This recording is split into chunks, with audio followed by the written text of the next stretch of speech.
Emma was at a cafe, sipping her coffee while talking on the phone with her sister.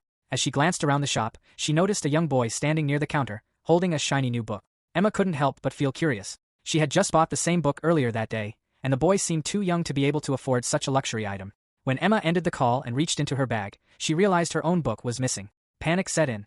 She had been distracted by her conversation, and the boy had taken her book without her noticing. Feeling both shocked and angry, she looked at the boy who was now walking out of the cafe. Frustrated, she rushed outside, calling the police while chasing after him.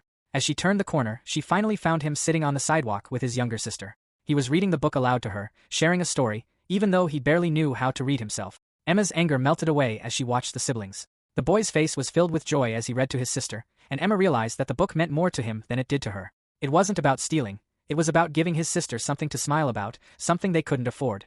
After a moment of silence, Emma turned away. She had no intention of confronting him now. A few minutes later, she came back with a new book in her hands and a bag of food. She gently approached the boy and handed it to him. The boy looked up at her, surprised, and then said in a trembling voice, "Please don't be mad at me." Emma smiled softly and said, "I'm not mad. I just wanted you to have something better." She looked at the sister, then said, "Now you both have a meal and a new story." The boy smiled, his eyes shining with gratitude. Emma turned to leave, feeling a warm sense of peace in her heart. It was a lesson she wouldn't forget. Sometimes, the real value in life is in showing kindness, not in holding on to material things. Drop a heart if you think if she did the right thing.